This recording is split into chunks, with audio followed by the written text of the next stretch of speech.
Hey, so tonight I'm going to try Ale Industries Uncle Jessie. And this is a really interesting beer. I had to do a little bit of research on it to know how to assess it properly. So it's called a West Coast Session Ale. And really what that means is that it's an IPA that has a lower alcohol by volume.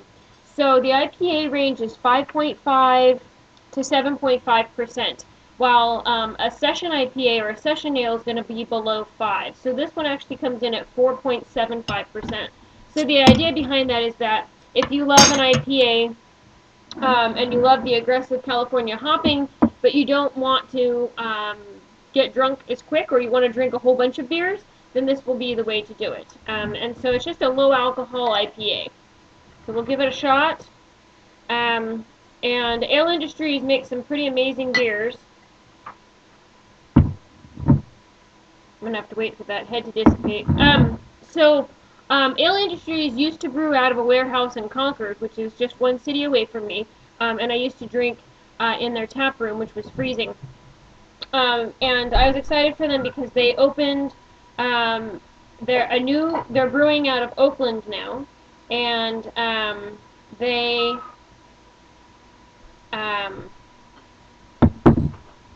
have I guess it's a tap room called the Pig and the Pickle in Concord now that you can go to. And they have some food there. I think they're open for lunch now.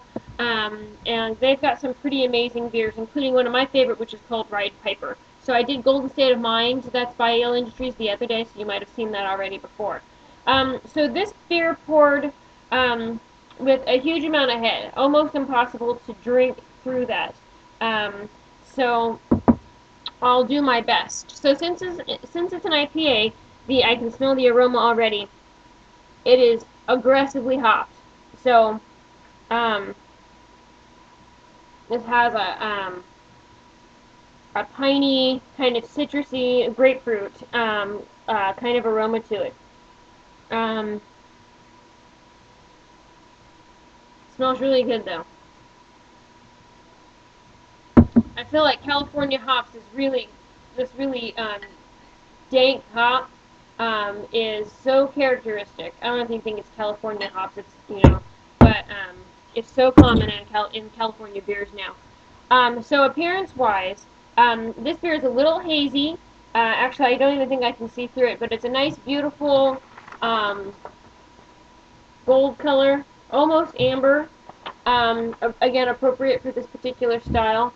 As far as appearance goes, this poured with a lot of head. So I'm thinking that what's happening with these beers is that they're stored and they get warm, and that's what's causing them to fizz up like this when they're poured.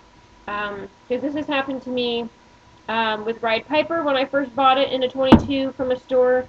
And then I think the other night when I did Golden State of Mind, but I can't remember what beer it was that I had spilled that night. Anyway, so on to flavor, if I can get some beer out of this.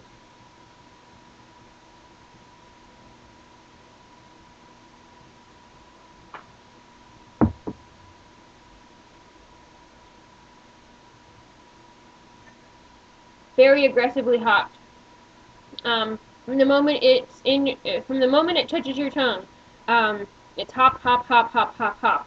And the aftertaste blends into a nice mellow caramel kind of finish. So you can definitely taste the malts in there after you get past all the hopping.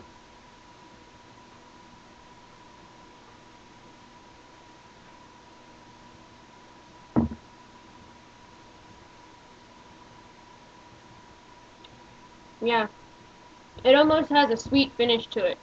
And then so as far as the three stages of flavor here, the taste is hops. Upfront hops, the really aggressive pine grapefruit flavor.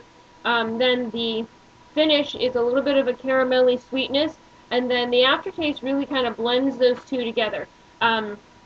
There's a juiciness to this beer, and it makes you want to take another drink.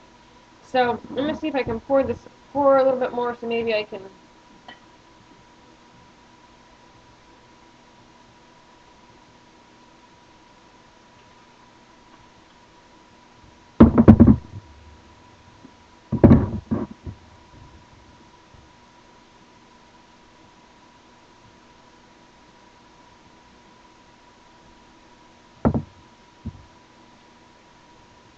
mouthfeel. It is crisp and light. It has kind of a medium body, definitely aggressively carbonated. And I can't tell if that carbonation is part of their bottling. Because at this point it happens to me relatively consistently, or what exactly that is. And I might have to do some research about that, as a matter of fact. Overall impression. This is a really good example of a session ale or a session IPA. And right now there's no individual category for it, and it's lumped into IPA. Some people have listed these beers as American Pale Ale, some of them listed as IPAs. Was more appropriately put into the American Pale Ale category because it is so aggressively hopped. And the only reason it really doesn't fit that categorization is because of the alcohol content. But the reasoning behind that is that they're trying to create a high hopped beer with lower alcohol content. So that's a little bit of story about how session beer came to be.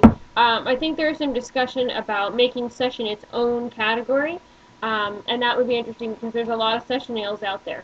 And it kind of explains that history a little bit too, and gives you a little bit more understanding about the popularity of IPAs. People love them, but you can't sit down and have a couple, or maybe you can. But anyway, share with me down below if you've ever had a session ale. Now I know that it's real popular in California, but I think some viewers that are going to be in different regions might not have encountered session ale, so I'm curious to know what your thoughts are about it. If you've had some, give them a try. Let me know. Thank you so much for watching, and have a good night.